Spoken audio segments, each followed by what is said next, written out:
Assalamualaikum warahmatullahi wabarakatuh dan salam sejahtera.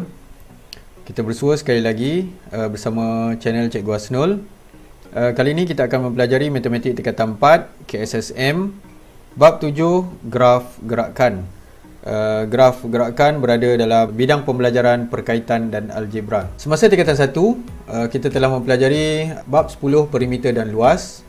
Tapi untuk bab ini kita akan fokuskan kepada kemahiran ataupun pengetahuan tentang luas.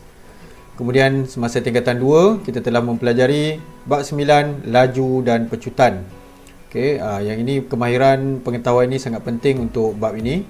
Dan semasa tingkatan 2 juga kita mempelajari bab 10 kecerunan garis lurus. Okey, jadi kita akan menggunakan rumus kecerunan ataupun konsep kecerunan dalam graf gerakan ini.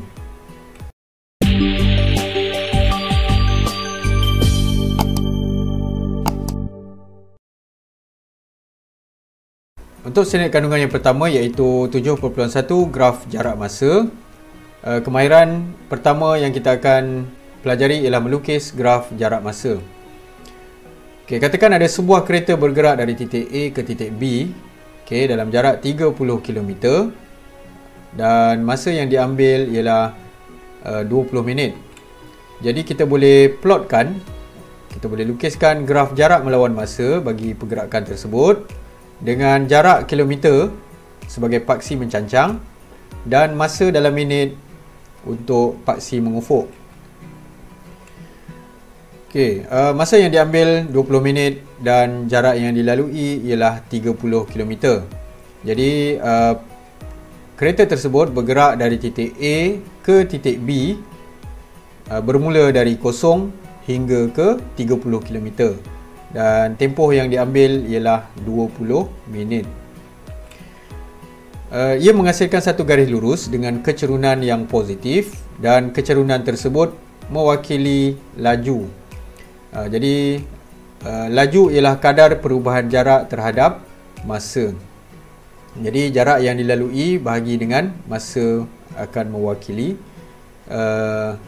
laju.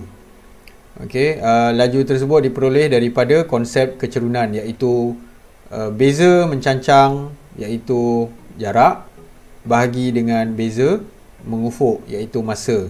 Jadi jarak bahagi masa akan menghasilkan laju. Okey, bagaimana melukis graf jarak masa? Terdapat dua cara iaitu menggunakan jadual jarak masa dan persamaan yang mewakili hubungan antara jarak dan masa. Untuk kaedah yang pertama iaitu menggunakan jadual jarak masa. Contoh 1, Encik Ahmad memandu kereta sejauh 25 km dari rumah ke lokasi mesyuarat. Jadual di bawah menunjukkan jarak dan masa yang diambil sepanjang perjalanannya. Okey, masa diberi dalam minit dan jarak dalam kilometer. Lukis graf jarak masa bagi perjalanan Encik Ahmad. Okey, pertama sekali kita akan lukiskan paksi mengufuk iaitu masa dalam minit dan jarak bagi paksi mencancang dalam kilometer. Pilih ataupun gunakan skala yang sesuai dan seragam. Kemudian kita akan plotkan berdasarkan data ataupun maklumat dalam jadual yang diberi dan kita akan lukiskan garis lurus yang melalui semua titik tersebut dan akan menghasilkan satu graf garis lurus. Okey, untuk contoh 2 dengan masih lagi menggunakan jadual jarak masa. Jadual di bawah menunjukkan perjalanan Puan Aisyah dari rumahnya ke pasar dan kemudian kembali ke rumahnya. Masa diberi dalam minit dan jarak dalam meter. Lukis graf jarak masa bagi perjalanan Puan Aisyah. Okey, pertama sekali sama seperti proses dalam contoh 1 tadi, lukiskan paksi mengufuk dan paksi yang mencancang menggunakan skala yang seragam dan sesuai. Kemudian kita akan plotkan berdasarkan data pada jadual dan kita dapati graf tersebut menghasilkan 3 bahagian iaitu satu garis lurus yang mempunyai kecerunan positif, satu garis yang mengufuk ataupun mendata, kemudian kita ada satu bahagian garis lurus yang mempunyai kecerunan negatif. Okey, secara analisis ringkas, kita dapati pada saat yang ke-10 hingga ke-30, jaraknya sama iaitu 800 meter. Jadi jarak dari rumah Puan Aisyah tidak berubah, tetapi masa tetap berjalan. Jadi daripada graf ini kita telah ketahui bahawa rumah Puan Aisyah bermula dari kosong dan dia berjalan menuju ke pasar sejauh 800 meter. Kemudian dia berhenti di sana, bermaksud dia membeli belah lah. Okey. Masa tetap berjalan dalam tempoh 20 minit dan kemudian dia berpatah balik ataupun berjalan pulang ke rumah, maka jaraknya semakin berkurang. Jadi dalam jadual ni sebenarnya kita dapati dia menggunakan rumahnya sebagai titik rujukan. Jadi kosong itu adalah titik rujukan bagi perjalanan ataupun pergerakan tersebut. Okey, kaedah yang kedua menggunakan persamaan yang mewakili hubungan antara jarak dan masa. Okey, contoh 3. Fuad menggunakan perkhidmatan e-hailing GrabCar dari pejabat ke rumahnya. Hubungan antara jarak dari pejabat dengan masa pergerakan GrabCar diberi oleh persamaan D sama dengan 20T tambah 300. Dengan keadaan D ialah jarak dalam meter dan T ialah masa gerakan Fuad dari pejabat dalam saat. Lukis graf jarak masa bagi gerakan Fuad untuk masa antara 0 hingga 60 saat. Okey, kita akan gunakan persamaan yang diberi untuk mencari dua koordinat. Okey, memandangkan persamaan yang diberi adalah dalam bentuk linear. Jadi kita boleh lihat di sini dalam bentuk linear, iaitu Y sama dengan MX tambah C. Okey, jadi sebab kita telah mempelajari persamaan linear, jadi kita boleh mengaplikasikan pengetahuan tersebut dalam mana-mana penyelesaian masalah. Okey, untuk itu kita akan gantikan nilai T iaitu masa, supaya kita mendapatkan nilai jarak. Okey, kita bina jadual. Untuk membina garis lurus bagi persamaan linear, kita hanya perlukan dua titik sahaja. Jadi kita pilih titik T sama dengan 0 dan T sama dengan 60. Untuk T sama dengan 0, jarak yang diperoleh ialah 300. Okey, berdasarkan persamaan linear yang diberi.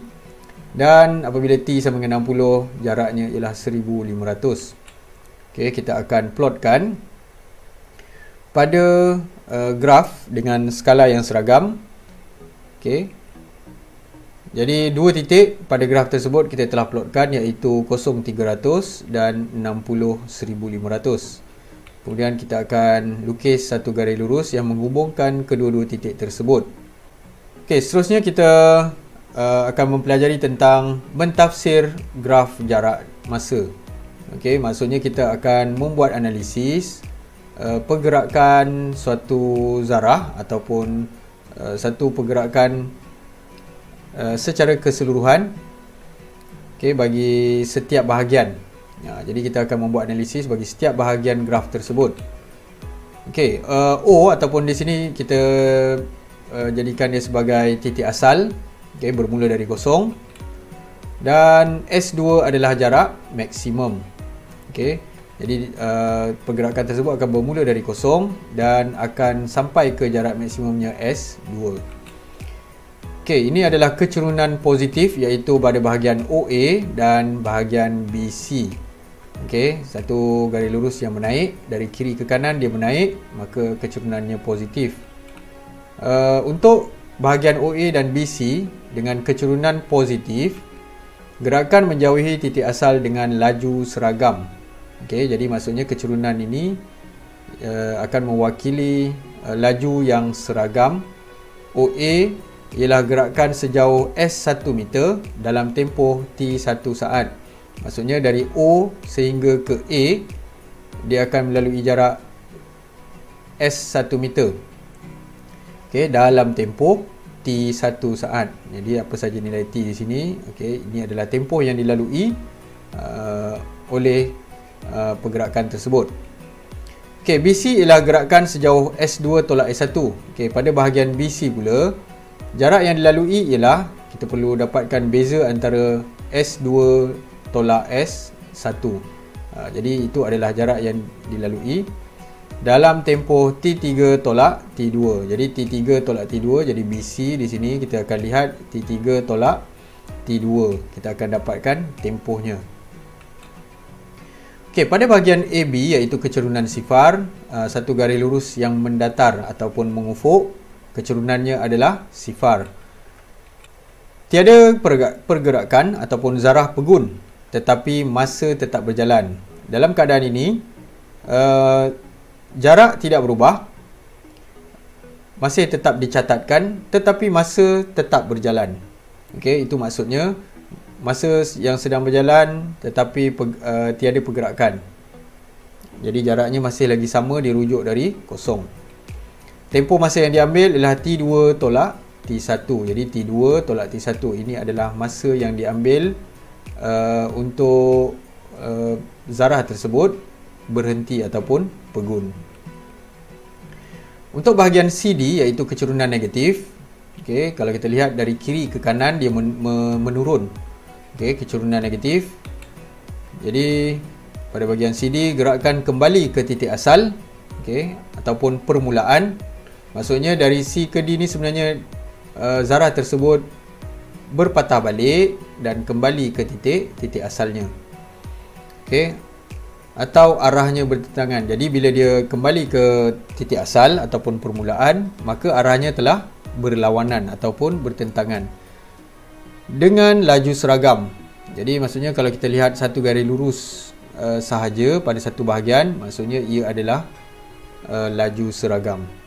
Jarak yang dilalui ialah S2 meter. Okey, sama seperti jarak maksimum tadi, iaitu daripada C sampai ke D. Okey, dari titik C ke D yang pada graf tersebut jaraknya adalah S2. Dan tempoh yang dilalui ialah T4 tolak T3. Jadi pada bahagian CD, masa yang diambil hanyalah T4 tolak T3. Masih lagi dengan graf yang sama. Okey, kali ini kita akan fokuskan pada bahagian BC sahaja. Pada bahagian BC kita dapati untuk menghitung kecerunan, kita perlukan beza mencancang iaitu S2 tolak S1 dan beza mengufuk iaitu T3 tolak T2. Pada bahagian ni T3 tolak T2, maka kita akan dapat beza mencancang bahagi dengan beza mengufuk iaitu kecerunan. Jadi S2 tolak S1 tu adalah jarak, manakala T3 tolak T2 ialah masa. Jadi jarak per masa ialah laju. Jadi laju diwakili oleh kecerunan. Jadi dalam graf jarak masa, kecerunan yang kita kira nanti akan mewakili laju pergerakan zarah tersebut. Okey, O ialah titik asal di mana zarah tersebut bermula. Dengan OA dan BC adalah kecerunan positif, bermaksud zarah tersebut meninggalkan titik asal, menjauhi titik asal. Manakala kecerunan negatif, okey, yang ini adalah negatif ya sebenarnya. Okey, zarah tersebut kembali ke titik asalnya. Okey, jadi daripada jarak maksimum di S2, zarah tersebut akan kembali ke titik asal. Okey, masih lagi dengan graf jarak masa yang sama. Kali ini kita lihat laju purata. Laju purata ialah kelajuan purata gerakan bagi keseluruhan perjalanan. Okey, maksudnya di sini kita fokuskan ialah keseluruhan perjalanan. Okey. Jadi oleh kerana laju berubah-ubah, sebagai contoh kalau kita lihat di sini OA, kemudian zarah tersebut bergerak dengan laju seragam. Kemudian pada bahagian AB, zarah tersebut berhenti. Pada bahagian BC, zarah tersebut bergerak semula dengan laju seragam, dan pada bahagian CD dia bergerak dengan laju seragam dengan arah yang bertentangan, iaitu pulang ke tempat asalnya. Jadi untuk menghitung laju purata, kita hanya perlukan jumlah jarak yang dilalui bahagi dengan jumlah masa yang diambil. Jadi jumlah jarak ialah S2, okey, tambah dengan S2. Jadi maksudnya S2 tambah S2 sebenarnya ialah gerakan pergi dan balik. Okey, pergi sehingga dari O sampai ke C, jarak yang dilalui ialah S2. Dari C ke D pula, jarak yang dilalui juga ialah S2. Jadi S2 tambah S2 per dengan T4. Jumlah masa yang diambil ialah T4. Okey, seterusnya kita lihat contoh 4. Rajah di bawah menunjukkan graf jarak masa yang mewakili gerakan dua buah bas A dan B. Cari laju bas A dalam kilometer sejam, B. Laju bas B dalam kilometer sejam, C. Beza laju bas A dan bas B. Okey, berdasarkan graf di bawah, okey, graf jarak dalam kilometer dan masa dalam minit.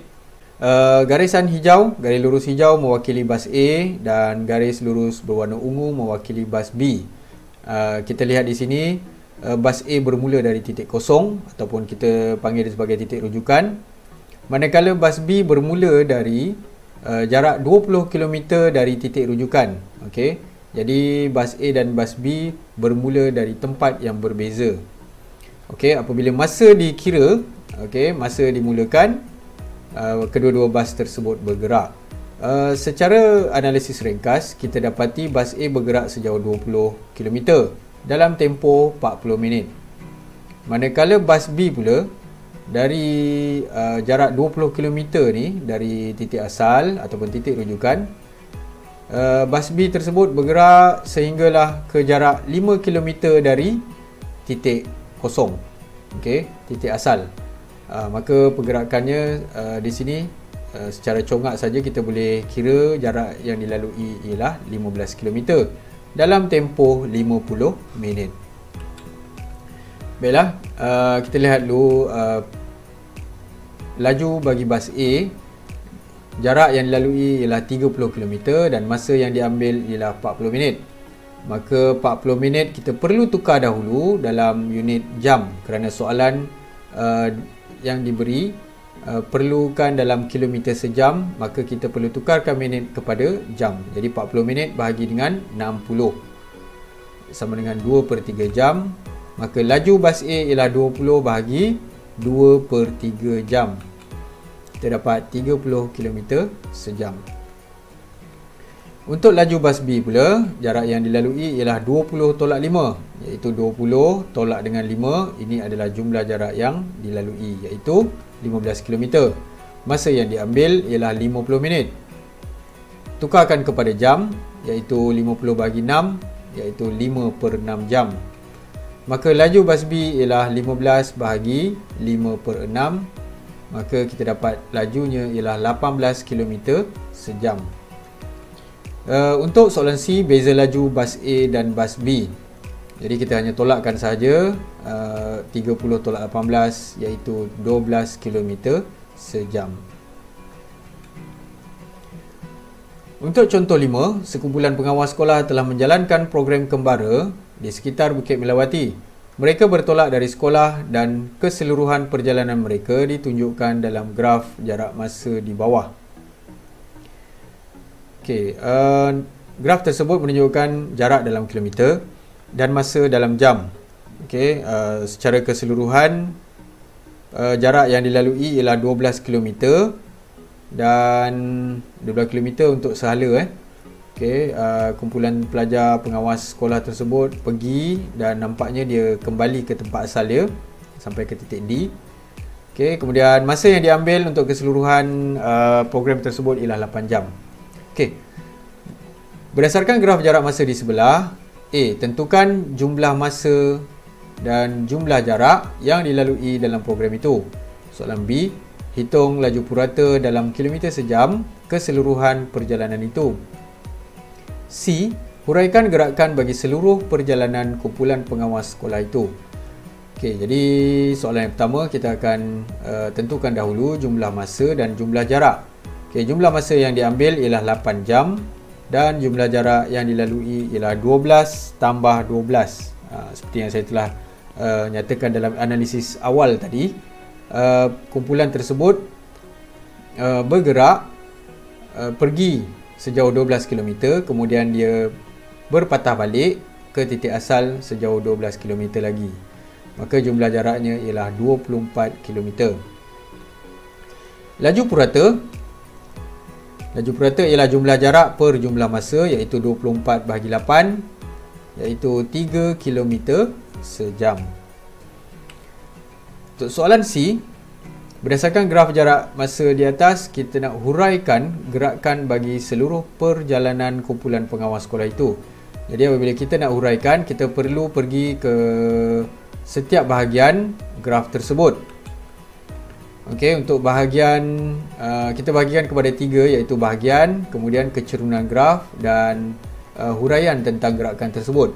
Okey, kecerunan graf ini mewakili laju. Seperti yang saya telah terangkan tadi, yang kita telah pelajari tadi, kecerunan mewakili laju gerakan tersebut. Okey, untuk bahagian yang pertama iaitu bahagian OA, kecerunan dia ialah 6:0 per 3:0. Jadi di sini koordinat dia ialah 6.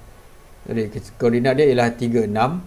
Maka 6:0 per 3:0 sama dengan 2 km sejam. Okey, jadi huraian bagi gerakan tersebut ialah ia bergerak dengan laju 2 km sejam sejauh 6 km dalam masa 3 jam. Untuk bahagian AB, kecerunan dia ialah 12:6 per 4:3. Kita masih lagi menggunakan rumus kecerunan iaitu Y2 tolak Y1 per X2 tolak X1. Okey, jadi pengiraan tersebut menghasilkan 6 km sejam. Okey. Mereka bergerak dengan laju 6 km sejam sejauh 6 km dalam masa 1 jam. Okey, kalau kita bandingkan dengan bahagian OA tadi, jarak yang dilalui adalah sama, tetapi masa yang diambil lebih cepat berbanding dengan OA, iaitu OA 3 jam tetapi AB 1 jam. Maka ia menghasilkan pergerakan yang lebih laju. Jadi kalau ikut bandingkan tadi, laju OA dalam bahagian OA ialah 2 km sejam, manakala laju bahagian AB ialah 6 km sejam. Untuk bahagian BC pula, kalau kita lihat di sini, garis lurus yang mendatar ataupun mengufuk. Jadi garis lurus yang mengufuk, kecerunannya adalah sifar ataupun kosong. Jadi kumpulan pengawas sekolah tersebut sedang berhenti selama 1 jam. Jadi tempoh yang diambil ialah 1 jam di sini. Seterusnya pada bahagian CD, kita lihat di sini bahagian CD ialah bahagian di mana kumpulan pengawas sekolah tersebut kembali ke titik asal. Okey, ia akan menghasilkan kecerunan yang negatif iaitu 0.12 per 8.5, iaitu negatif 4 km sejam. Jadi untuk laju sebenarnya kita nyatakan dalam bentuk positif, cuma negatif tersebut menunjukkan pergerakan mereka pulang dengan laju 4 km sejam sejauh 12 km dalam masa 3 jam. Seterusnya, kita sampai ke standard pembelajaran 7.1.3 iaitu menyelesaikan masalah yang melibatkan graf jarak masa. Okey, kita akan jawab soalan contoh 6 daripada buku teks muka surat 194, soalan nombor 3. Encik Jamal ke Padang Besar bersama keluarganya. Semasa perjalanan pulang ke Jitra, mereka singgah di Bukit Kayu Hitam untuk minum petang. Graf jarak masa di sebelah menunjukkan perjalanan pulang dari Padang Besar ke Jitra. Jadi sekarang ni Encik Jamal, graf di sini mewakili perjalanan pulang ke Jitra dari Padang Besar. Okey, dan dia akan singgah di Bukit Kayu Hitam. Okey. Jadi untuk soalan A, hitung tempoh masa kereta Encik Jamal berada dalam keadaan perun. B, diberi laju purata perjalanan dari Padang Besar ke Bukit Kayu Hitam ialah 66 km sejam. Tentukan nilai P dan hitung jarak di antara Padang Besar dengan Bukit Kayu Hitam. Soalan C, jika Encik Jamal memandu dengan laju purata 64.8 km sejam semasa perjalanan pulang ke rumahnya di Jitra dari Bukit Kayu Hitam, hitung nilai T. Dan D, hitung laju purata keseluruhan perjalanan dalam kilometer sejam. Okey, kita lihat pada graf yang diberikan, graf jarak masa. Jarak diberi dalam kilometer dan masa diberi dalam minit. Okey, berdasarkan maklumat yang telah diberikan dalam soalan B dan soalan C dan juga soalan D, laju yang diberikan adalah dalam kilometer sejam. Jadi masa dalam minit, nanti kita akan tukarkan dalam jam. Baiklah, kita buat sedikit analisis pada graf. Okey, oleh kerana pergerakan ni ialah perjalanan pulang Encik Jamal dari Padang Besar ke rumahnya di Jitra. Okey, jadi dia singgah sebentar di Bukit Kayu Hitam untuk minum petang. Jadi Bukit Kayu Hitam berada di titik P. Okey, jadi di Bukit Kayu Hitam mereka tidak bergerak, mereka berhenti untuk minum petang. Baiklah, untuk soalan A, hitung tempoh masa kereta Encik Jamal berada dalam keadaan pegun. Okey, jadi untuk pegun ataupun berhenti, jadi kita lihat pada bahagian yang garis lurus mendatar ataupun mengufuk, iaitu kecerunan sifar. Okey, tempoh masa yang diambil ialah 55 tolak 30. Jadi masa yang diambil ialah 55 tolak 30, maka kita akan peroleh 25 minit. Oleh kerana soalan ni tidak meminta kita dalam unit minit ataupun jam, jadi kita berikan dalam unit minit sahaja. Seterusnya soalan B, diberi laju purata perjalanan dari Padang Besar ke Bukit Kayu Hitam ialah 66 km sejam. Tentukan nilai P, okay, dan hitung jarak di antara Padang Besar dan Bukit Kayu Hitam. Okey, yang pertama sekali kita nak dapatkan nilai P di sini. Okey, dan maklumat yang telah diberi ialah kecerunan ataupun laju purata bagi bahagian ini ialah 66 km sejam. Okey, untuk kecerunan negatif, kita perlu letakkan simbol negatif pada nilai laju ataupun kecerunan tersebut. Okey, laju ialah perubahan jarak per perubahan masa. Okey, dan laju tersebut diwakili oleh kecerunan pada graf ini. Okey, untuk lebih memudahkan pengiraan kecerunan, oleh kerana kita akan menggunakan rumus kecerunan M sama dengan Y2 tolak Y1 per X2 tolak X1, maka lebih baik jika kita labelkan graf tersebut dengan koordinat bagi kedua-dua titik. Okey, letakkan tanda negatif pada laju. Okey, walaupun pada soalan tiada tanda negatif, dan kita dapati tanda negatif ini berdasarkan pemahaman kita tentang kecerunan negatif. Okey, jadi kita letakkan tanda negatif. Negatif 66 sama dengan P tolak 60, Y2 tolak Y1 per 30 tolak 0 bahagi 60. Okey, bahagi 60 di sini bermaksud kita perlu tukarkan minit kepada jam. Jadi kita dah siap-siap tukar dalam jam. Okey, jadi kita akan selesaikan persamaan ini dan kita dapati P sama dengan 27 km. Jadi nilai P di sini kita tukarkan terus kepada 27. Okey, untuk soalan yang kedua, hitung jarak di antara Padang Besar dengan Bukit Kayu Hitam. Okey, jadi jarak yang dilalui dari Padang Besar ke Bukit Kayu Hitam ialah 60 tolak 27. Jadi kita tolakkan saja untuk dapatkan beza. Dan kita dapati jaraknya ialah 33 km. Seterusnya soalan C, jika Encik Jamal memandu dengan laju purata 64.8 km sejam semasa perjalanan pulang ke rumahnya di Jitra dari Bukit Kayu Hitam, hitung nilai T. Okey, jadi sekarang ni kita lihat pada bahagian dia balik ke rumahnya di Jitra dari Bukit Kayu Hitam. Jadi sebenarnya kita fokuskan pada bahagian yang ketiga, iaitu kecerunan negatif. Kita labelkan dahulu kedua-dua titik tersebut, iaitu T, 0 dan 55.27. Okey, laju puratanya ialah 64.8 ataupun kecerunannya ialah negatif 64.8. Jadi laju ialah perubahan jarak per perubahan masa. Ingat sekali lagi, kita letakkan simbol ataupun tanda negatif pada nilai kecerunan ataupun laju ini. 0 tolak 27 per T tolak 55 per 60. Masih lagi kita perlu bahagikan dengan 60 kerana unit bagi laju di sini ialah kilometer sejam. Maka pengiraan kita untuk masa juga mestilah dalam unit jam.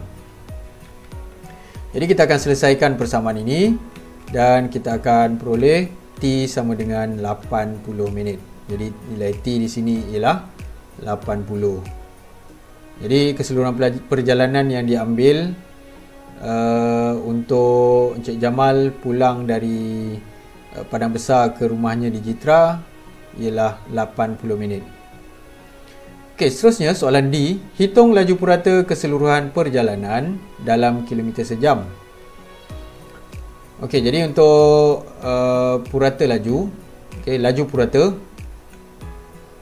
purata ialah jumlah jarak per jumlah masa. Jadi jumlah jarak yang diambil ialah 60 km dari Padang Besar ke Jitra. Okey, tak ada patah balik Okey, dia sehala saja, itu perjalanan pulang 60 km.